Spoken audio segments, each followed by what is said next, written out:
welcome back.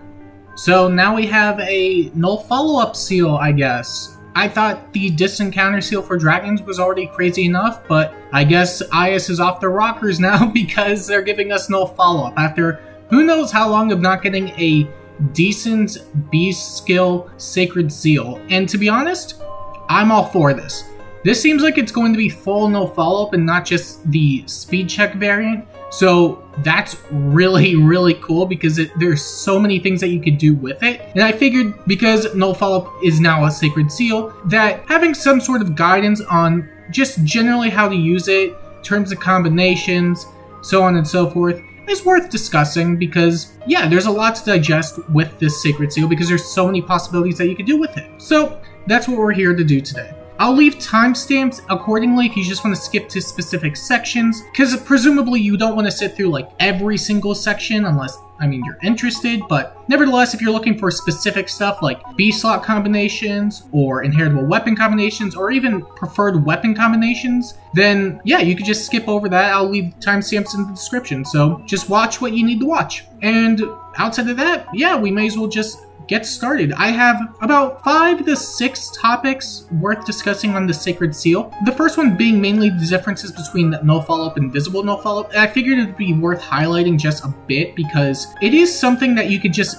grant visibly to units now. So it may seem as if the null follow-up seal isn't exactly like crazy, so I figured we'd discuss the differences and benefits and cons to both of those. The visible null follow-up is pretty decent for what it's worth because it does free up any skill slot that you would otherwise use for null follow-up. So rather than using your sacred seal or your B slot, you could just have it visibly. However, the difference being between visible null follow-up and just the null follow-up effect that you would have from a skill such as, well, null follow-up, is that it does require a speed check. So if you were to grant visible null follow-up to something like a Coral Saber or Summer Leon, then the visible null follow-up won't really do anything, mainly because it does require a speed check, and his speed is really low. So if there are instances where his guaranteed follow-up gets shut down, then he won't be able to double with Coral Saber. Whereas if you had null follow-up in his kit, then he would still be able to double regardless unless there's some sort of null follow-up effect present. But that's a whole different issue on its own. Outside of that, granting visible null follow-up currently does require the unit to be within 2 spaces of an ally who has the skill at the start of the turn, which isn't exactly a problem per se, but if you don't want to be attached to your allies, then you're going to lose the effect more often than not if you aren't within 2 spaces of said ally at the end of the turn, which can also be a bit of an issue because that could also leave them prone to attacks, so on and so forth. So it is something you do have to watch out for regardless. And as for the regular null follow-up skill, it just exists. You don't need a speed check. It can't be removed by any sort of effect. So with units such as Summer Thor who can remove all bonuses, null follow-up still applies here because it is in the kit. And there's no speed check, it's not a visible status, it's just in the kit. And I find that null follow-up in general is just a lot better to have in the kit, especially if you are heavily dependent on guaranteed follow-up stuff. However, as I did mention earlier, it does come at the cost of a slot, which, to be honest, probably isn't the biggest deal, but it does mean you lose out on other effects that you could have otherwise ran. And generally speaking, there are benefits to each of them, so it really will just depend on the team composition that you want to use. So if you're using like a fast unit, then you probably don't have to worry about a visible null follow-up check, whereas if you're using a slower unit with guaranteed follow-up, then maybe having null follow-up in the kit is a bit better. Regardless, I figured I'd just preface that as we go into the notable B-slot combinations, as having null follow-up in your Sacred Seal now means you could just run an assortment of B-slots. So 2 of the most notable options that came about when we got the word that null follow-up is going to be a Sacred Seal were Wind Sweep and Water Sweep. Not really Water Sweep because nobody really talks about Water Sweep, but Wind Sweep in particular was definitely a highlight because now you could just double most foes without any risk of a retaliation unless they have Null Sea Disrupt or they're a dragon. But if you have high defense and low res, you could always just run Water Sweep instead and then eat a hit physically, which a good amount of units can do actually. So Julian, for example, actually does have a pretty decent defense stat with pretty good offenses. So if you were to run null follow-up with Water Sweep, he could pretty much eat a hit when needed, and him being colorless also helps out with a lot of matchups, which is really convenient. But in any case, it really just comes down to preference. You're basically giving up matchups depending on which one you're going for, but I think they do each have their own value because we do have the distant counter seal for dragons, meaning that a lot of Farsight dragons and distant counter dragons are probably going to make waves if they haven't already. You could also run Null C Disrupt, so you're basically just nullifying even more effects. Especially if you already used someone as a ranged tank. With someone such as Nami, you could actually just stack stats, and you don't really have to worry about any sort of counterattack prevention. So this way you're not only securing your own doubles, but you're able to more likely kill, especially with squishier threats such as Dazzling Staves, where they don't really have a lot of bulk and they really just prioritize their offensive capabilities, with the added benefit of the foes not being able to counterattack. So being able to bypass that is pretty convenient. You also have the Special Spiral Sacred Seal, which is really cool, because before you really couldn't give up the B slot for Special Spiral because it had such a big opportunity cost. But with Special Spiral and the B slot and no follow-up, you could always retaliate with a special, which is really cool. And if you have any sort of accelerated cooldown support, maybe like a Brave Lucina or a World Breaker from a Thor, then you could upgrade that to Ignis, or whatever special you really want to use on whatever specific unit. This could just be really good for just damage output, which is really nice. You could also use lull skills, so if you are looking just to secure doubles, heavy blade checks, kills, you name it, you can actually do that pretty well now because, again, you can just secure your own doubles. Even if you had the speed stat, there was always that chance that if you didn't have any sort of null follow-up effect, or guaranteed follow-up of any sort, maybe not even guaranteed follow-up because of Hardy Fighter being a thing, null follow-up would make it so you could easily just secure your own doubles. And combining that with the lull effect, you're basically not going to struggle to double whatsoever. You could also run this with tempo skills. So if you were to use this on a Gale Force unit, with maybe someone like Summer Norn with Curtains, it could really be any sort of Gale Force unit, but tempo will let you secure it much more easily, which is really convenient because guard effects, which are usually present in the enemy phase via stances and Crafty Fighter, get neutralized, which is really cool. So with something like its Curtains and tempo, as long as you double and the foe attacks once, or you have some sort of infantry pulse effect, so you start out with a 2 cooldown Gale Force, you're always going to Gale Force after combat, which is really good. You could also use it with Bulwarks, and usually for enemy phase purposes like melee specialists, you would like to have some sort of null follow-up or follow-up prevention, so that way foes with guaranteed follow-ups wouldn't be able to double through you and just chip down at your health. So units like Medius, Saros, Legendary Sigurd, whatever the case may be, this would allow you to actually not only secure your own doubles, even with guaranteed follow-up stuff, but you'll also be able to just tank way more because generally speaking, you're only going to be eating 1 hit, which is really good. You could also use it on any sort of Wings of Mercy unit. This will mainly be for Wings of Mercy chaining, and it may not be as good here, but if you were able to get a 2 cooldown Gale Force, and you were to initiate on some sort of near safe armor, again with the likes of Stance or any sort of follow-up prevention, this will allow you to not only secure 2 doubles, especially with a guaranteed follow-up, but you'll also be able to get Gale Force off if you do have the Gale Force ready to go. And then of course you could also use it with any sort of Desperation effect. So this essentially allows you to secure doubles in general while also outputting a fair amount of damage before the foe can attack. You could kind of think of it like a Brave weapon. I wouldn't say it's the same though, because you could still get outsped and then it wouldn't work. But with the Desperation effect and no follow-up,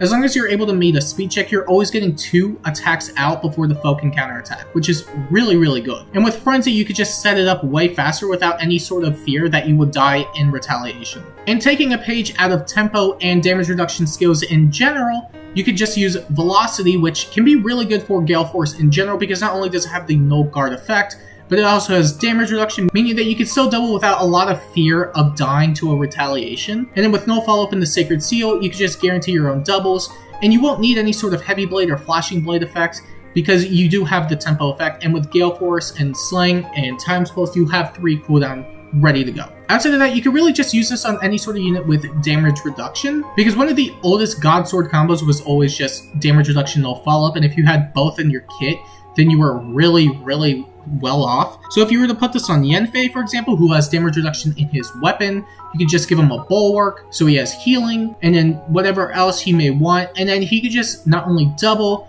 but he could also get damage reduction properties, which is really cool. And you can pretty much use this on any sort of unit with damage reduction. And similarly, you could use it on any sort of unit with hidden run capabilities, and it's another Gale Force build.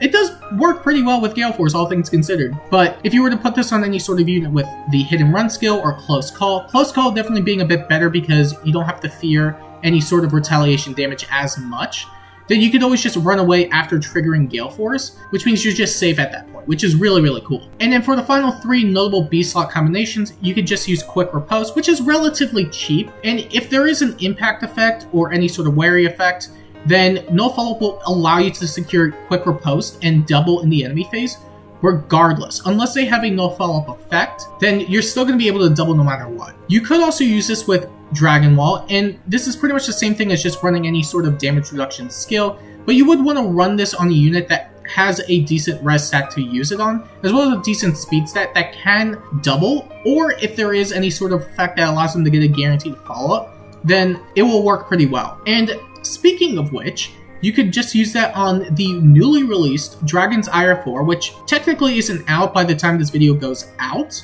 but it does have dual phase capabilities now, so you can actually use this in the player phase and still double. So with no follow-up, you're basically doing the same thing as you would with the likes of Coral Saber or the Arcane Sword, but with your B slot instead, which is really, really cool. However, it is worth noting that it does have a bit of overlap because Dragon's Ire 4 still retains the same effect from Dragon's Ire 3, which is the half null follow-up effect, which allows you to basically do the same thing as Quick Riposte null follow-up in one skill. So just keep that in mind when you do use it, because there is overlap there. But otherwise, you can still use it for the player phase, you still get stats out of it, and it's pretty cool. And overall, I would say those are the most notable B-slot combinations currently. There's probably a lot of other things you can do, but I find this is pretty much just covering everything for the most part. You could also probably use a breaker skill with no follow-up, so that way any sort of guaranteed follow-up will go to waste on the foe, and you really won't have to worry about it all too much. And for the most part, Null Follow-Up is just a really, really good Sacred Seal, but you do have to keep in mind that it does come at the cost of other Sacred Seals. And to be honest, this isn't really going to matter for a lot of units, because the No Follow-Up seal is a very, very competitive seal as is, but it is worth highlighting some stuff that you could lose out on, such as stat boosts. That's pretty much one of the bigger options you do lose out on, and that's just pure stats, which can matter in some regard, but if you do already have a lot of stats to work with and you're pretty well off in that regard, it's not going to matter too much, but it could also be the difference between just running visible no follow-up and getting more stats, and just missing a speed check, or whatever the case may be. But it's worth keeping in mind in that regard. Beyond that, you have the breath seals, which you can pretty much replicate with any sort of support like Worldbreaker, Brave Lucina, New Year Valoria, you name it. So it's not as big, but it does come at the cost of a slot on your team. So if you don't want to run any sort of unit for that, then having a Breath Sacred Seal is definitely a bit better in that regard. And outside of that, I would say the biggest loss is really just going to be Deflects. Mainly Deflect magic, especially if you're going up against Brave magic or Desperation magic, so stuff like Winter Lysithea, Reinhardt, Ninja Korin, Summer Micaiah, you name it. Any sort of stuff like that, you're definitely going to be losing out on, because currently we don't have any support in the game that can replicate a Deflect effect as a drive or as a visible effect or whatever the case may be. So if anything, the only thing you're really losing out on is just consecutive attacks, which could mean a lot if you are looking to just act as a tank. But more often than not, especially nowadays, your tanks are generally going to be armors with far save or even near save. But if you do want to use like an Omni tank with the likes of maybe Legendary Korin with Negating Fang, and you have to go up against Brave magic, then it can prove trouble. But I guess the closest comparison you could really use is something like Elamine or Flame, who can provide damage reduction on every single hit, but it is a pretty significant difference, because 80% versus the 30%, but that being said, that's really all there is to opportunity costs, and I would still stand by the idea that No Follow-Up is just a really good Sacred Seal that just works with so many things, especially inheritable weapons. So if you wanted to use this on any sort of unit with maybe an inheritable weapon, or a unit that doesn't really have a dedicated weapon that they can use, then there's plenty of options at your disposal.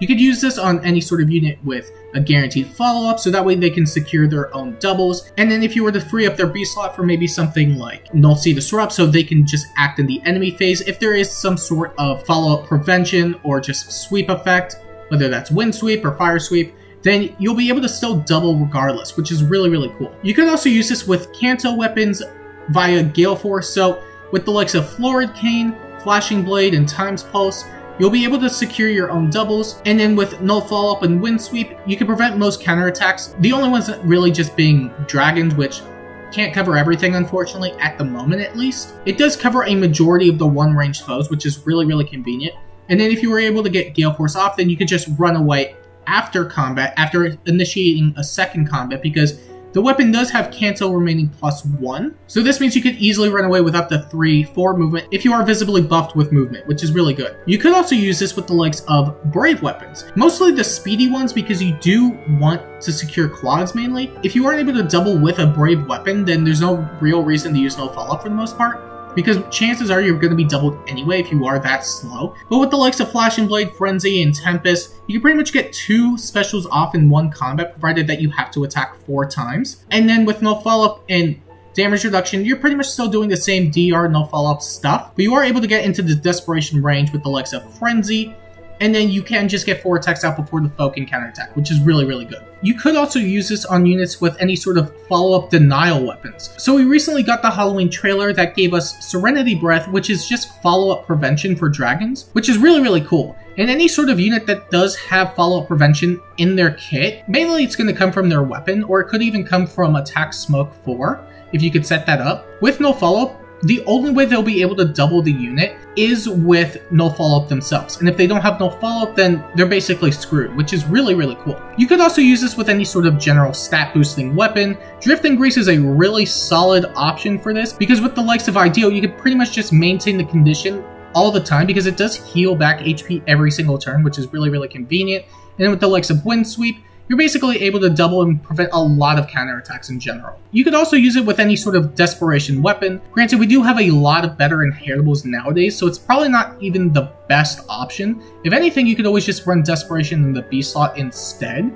But it is an option nonetheless, and I figured it would be worth highlighting anyway if you did have that in mind. Beyond that, you could also use it with the likes of Fury weapons, which you're pretty much doing the same thing as you would with the likes of the Desperation weapon, but with this you could just set up the Desperation range much more quickly, because if you had Fury in your weapon slot and in your A slot, then you could fall into the Desperation range really, really, really quick. You could also use this with any sort of weapon that helps you in the enemy phase, because generally speaking, if you are acting as an enemy phase unit, you would like the ability to prevent any sort of guaranteed double or double in general, so that way you're just taking less damage and improving upon your survivability and longevity in the long term. And then outside of that, you can pretty much use this with any sort of impact weapon, because similarly to the other follow-up denial weapons, the only way they'll be able to double you is only if they have no follow-up, which many of them may not even have. But given how common no follow-up is, and it is probably going to be now that it's a sacred seal, it may not be as imperative, but it is still something that you can do, because with this you could just double,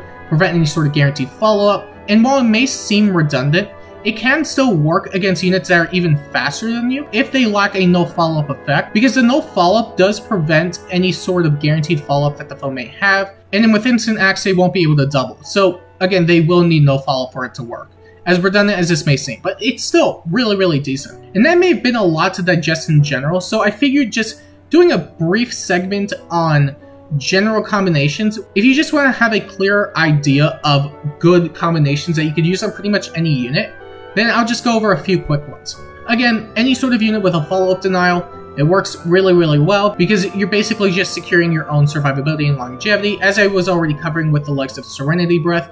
It's the same thing over here. You could also use this with the likes of Vital Astra and Godlike Reflexes users. You could free up your B slot for no follow-up for the likes of Special Spiral and Shield Pulse, so that way you're always getting the damage reduction properties ready to go. Godlike Reflexes is just more so that you have it charged on turn 1. But with Vital Astra, which does also work against AoEs, you can always have it active, which is really, really convenient. And then beyond that, you can just use this on any sort of Gale Force user, whether that's for hit and run purposes, Fury stacking, you name it. If they have a guaranteed follow-up, the only way they're going to be able to shut it down is with no follow-up themselves.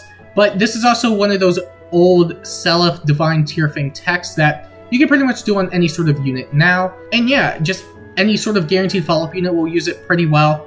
And that's really about it when it comes to general considerations. This was definitely one of the shorter segments, but this is more for summarization purposes. That being said, if you are looking to use this on a specific unit with a dedicated PRF that's really, really good, then there are plenty of options that you could use it on. And I'm not going to go over like every single option because there are so many options, but I'll go over some highlight options. One of the first highlights is going to be Brave Alm, and that may seem really, really dumb because he does have a sweep effect against most melee foes, and he does have dragon effectiveness, meaning that even if he can't sweep a dragon, more than likely he'll be able to one-shot. But with water sweep and null follow-up, he'll be able to at least take down stuff like Medius, who has an absurd amount of damage reduction where maybe Brave Alm may not even be able to kill, which, to be honest, you should be able to kill, but it's just more for safety precautions more than anything else. And you could always just swap out water sweep for any sort of tempo skill or lull, and then give your Sacred Seal Blade Session so you can have a more secure kill while not giving up a bunch of your slots for specific sets. But even then, it's just more for security purposes than anything else. You can do the same thing with Legendary Alm, who basically does a lot of what Brave Alm can do, but they have different playstyles for the most part, but they basically have sweep against melee. But regardless, with the null follow-up seal and water sweep, he'll basically be able to sweep every single unit in the game, unless they have null sea disrupt, which most of them don't. And then with the tempo effect and Lunar Flash 2, he'll be able to bypass any sort of Deadeye effect, and he'll be really, really strong in general. Outside of that, you could also put this on Volk, who does have to rely on null follow-up just for securing doubles, but because he has the tempo effect and accelerated cooldown per hit, he can always get lethality off on every second hit no matter what. As long as he's able to double, he'll always get lethality off, and it's really, really, really strong. You could also use it on Duochrome if you want to shut down any sort of guaranteed follow-ups while also securing your own guaranteed follow-up. So if you're going up against save armors that are slow, this can be really, really convenient because you'll be able to double no matter what in that regard, unless they are faster, but more often than not, they usually aren't. You could also use this on Brave Dimitri, and that also may seem a bit dumb because he has a guaranteed follow-up from Blue Lion Rule, but keep in mind this doesn't shut down any sort of guaranteed follow-up that the foe may have, so taking less damage in general is usually just a good thing to have around. Even if he has an absurd amount of damage reduction, if he is taking too many hits, eventually he will fall, so just having that around is pretty convenient, but you could always just swap it out for any sort of stat booster or breath or whatever the case may be, if you think it's a bit redundant. You could also give this to Flame Lin, who doesn't have any sort of no follow-up effect in their weapon. They really just have like guard and the after combat pulse effect and slang and a bunch of stats, but one of the things they were just lacking in general was no follow-up, meaning that they could always just get shut down by any sort of impact effect if they didn't have any means of securing their own double, but with the no follow-up Sacred Seal, that's not really an issue anymore. You could also use this on Yuri if he wasn't already toxic enough. You are giving up attack out of this, but with no follow-up, you could basically wind sweep, and you could get a lethality off on every second hit if there aren't any guard effects. But with this, you could still run away after combat, which is really, really convenient. Joshua does it a bit better, but he does lack the mobility aspect in hit and run capabilities. But because he does have the fire sweep effect in his weapon, he doesn't have to run a sweep and can instead run tempo, meaning that if he is able to double, then he's always going to get lethality off, which is really, really, really good. And then outside of that, you can also use it on Valoria if you are looking for a 2-tap Gale Force sort of thing. You don't really have to run Flashing Blade or Heavy Blade, and you could just set up in that regard. You could always just swap out no follow-up for the Fury Seal, so that way she could fall into range much more quickly.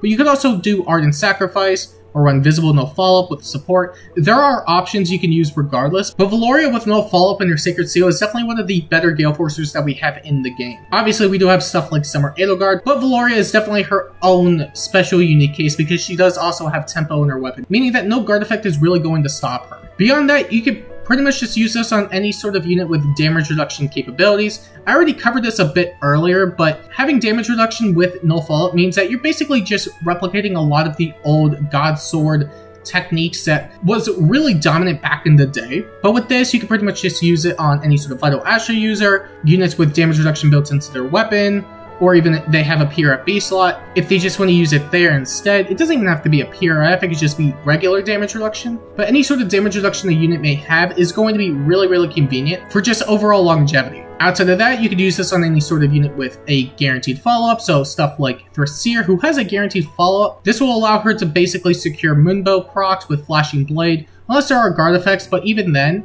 she could still do pretty decently nowadays because of no follow-up, but she could definitely use a refine no matter what. You could also use it on units like Gatekeeper and Limstella, who have follow-up prevention, so this way the only way they're going to be able to double them is with no follow-up, or any sort of no follow-up effect. And I think Gatekeeper definitely benefits a lot from this, because one of the reasons why he's even remotely okay is because of Detailed Report, and with Charging Horn basically preventing any sort of follow-up attack, and with the no follow-up Sacred Seal, they will need a no follow-up effect just so they are able to secure their own double, which they may not even be able to do, but they could still follow the likes of Triangle Attack with Bridocatria, but it's still an option nonetheless. And outside of that, I just figured I'd mention Bramimend and Legendary Corrin. Bramimend still follows the same pattern as the likes of Thurseer, although he isn't as fast. He does have Impenetrable Dark, which is just really good for securing kills in general, because you're shutting off so much support in general. And then Legendary Corrin is a really cool case because you're basically able to get Negating Fang and the no follow-up effect without sacrificing a lot of stuff.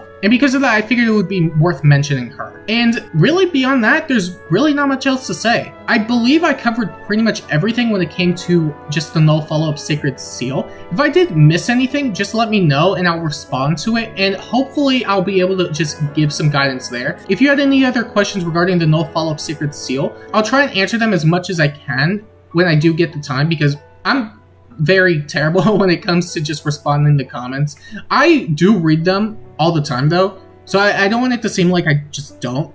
And I know it's not really giving a lot of confidence when I don't really respond to them, but believe me, they are being read. And because this is definitely a big thing coming into Fae, I do want to at least clear up any sort of misunderstandings and just give more help in general where needed. So if you have any more questions or concerns, just let me know your thoughts down below, and I'll try and get to them as quickly as I can. But that's really about it when it comes to the no follow-up Sacred Seal guide. If you want to see more videos like this, make sure to like and subscribe. And until next time, I'll see you later.